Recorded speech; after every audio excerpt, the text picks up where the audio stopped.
Baik, selamat siang Bapak dan Ibu yang saya hormati. Sebelum kita melakukan proses mediasi, alangkah baiknya saya memperkenalkan diri terlebih dahulu. Perkenalkan, nama saya Ridho Al-Hakim, selaku mediator yang telah Bapak dan Ibu tunjuk.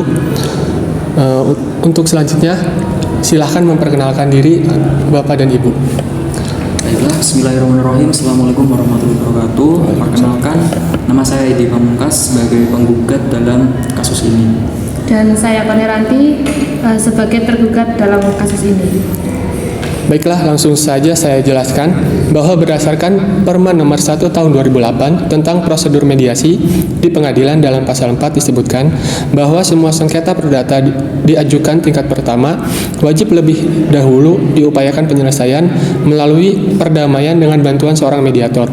Dan pada sidang Bapak dan Ibu kali ini telah menunjuk saya sebagai mediator dalam kasus ini. Selanjutnya saya menerangkan tentang mediasi. Mediasi adalah suatu alternatif penyelesaian sengketa di mana kedua belah pihak saling berdialog, berunding untuk menemukan titik temu. Saya selaku mediator akan memfasilitasi negosiasi ini. Namun sebelum saya memulai mediasi, saya akan jelaskan tahapan-tahapan mediasi. Di antaranya, yang pertama, saya memberikan penyelesaian kepada para pihak untuk bergantian. Yang kedua, saya akan mencari kesepahaman awal dari kedua belah pihak. Yang ketiga, saya menentukan agenda pembicaraan. Yang keempat, setelah itu kita masuk dalam tahap negosiasi.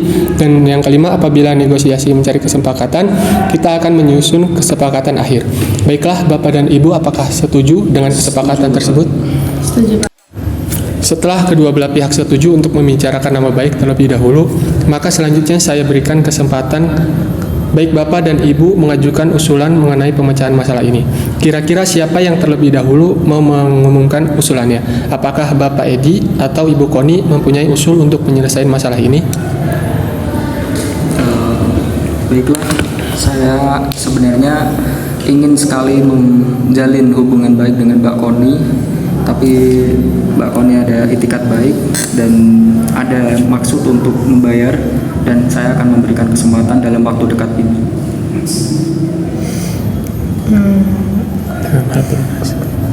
Dalam hal pelunasan hutang-hutang saya pasti akan melunaskan hutang-hutang saya.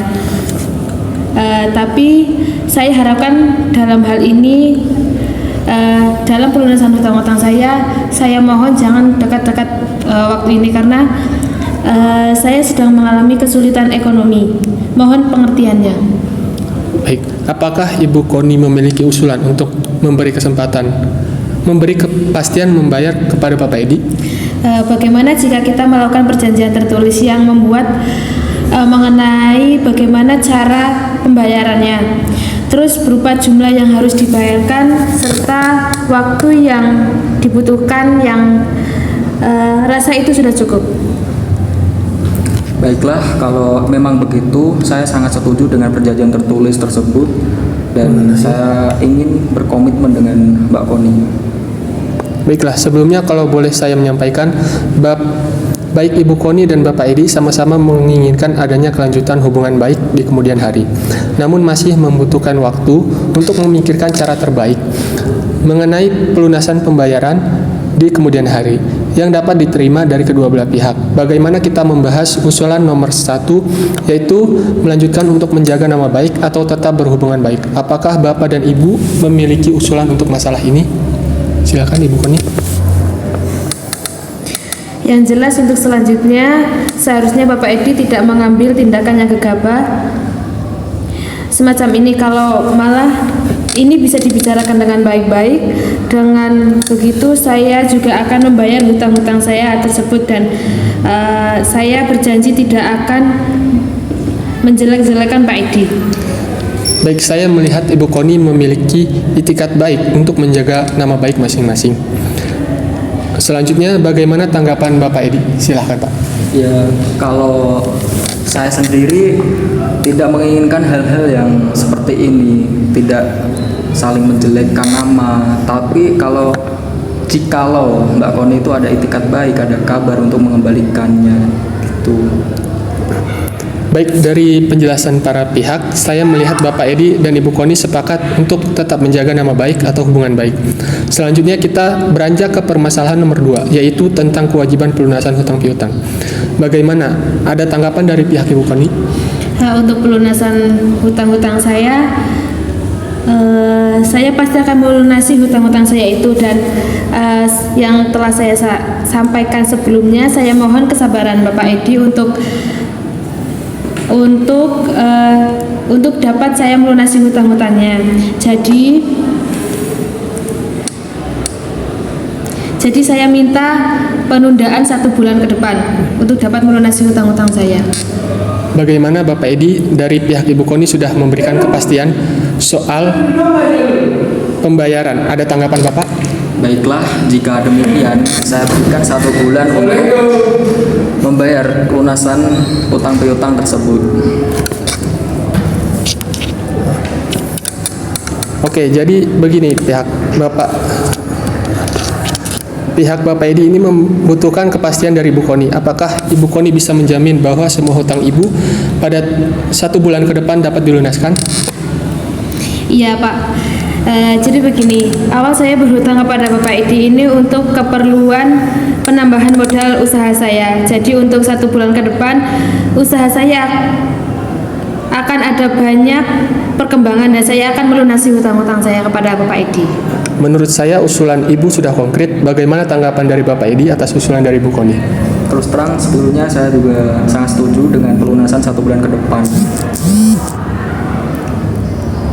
Baiklah, pada pertemuan mediasi ini kita telah mencapai kata sepakat, yaitu mengenai saling menjaga nama baik atau hubungan baik dan melakukan pembayaran dengan cara bayar kontan pada bulan depan. Dan artinya 1 bulan ke depan utang ini sudah lunas dibayarkan. Benarkan begitu, Betul. Bapak dan Ibu? Betul Pak. Baiklah, selanjutnya kita akan mempersiapkan kesepakatan perdamaian, yang mana nantinya di dalam kesepakatan tersebut para pihak harus menambahkan klausul. Apakah gugatan ini dicabut atau kesepakatan perdamaian yang dilakukan pada putusan majelis hakim yang melahirkan akta perdamaian. Gugatannya saya cabut dan berlanjut ke mediasi. Baiklah, saya menjelaskan, apabila gugatan tersebut dicabut, maka kesepakatan perdamaian hanya mengikat kedua belah pihak, di mana apabila salah satu ingkar janji, maka harus diajukan gugatan kembali. Sedangkan untuk klausul yang menyebutkan kesepakatan perdamaian yang dikukuhkan di dalam majelis hakim menjadi akta perdamaian, sehingga apabila salah satu pihak wan prestasi atau ingkar janji, maka dapat dieksekusi langsung oleh ketua pengadilan setempat tanpa mengajukan gugatan. Baiklah Bapak dan Ibu, selanjutnya saya menyerahkan kesepakatan perdamaian yang telah ditandatangani kepada Ketua Majelis Hakim dan pembacaan putusan dengan panitera penggugat.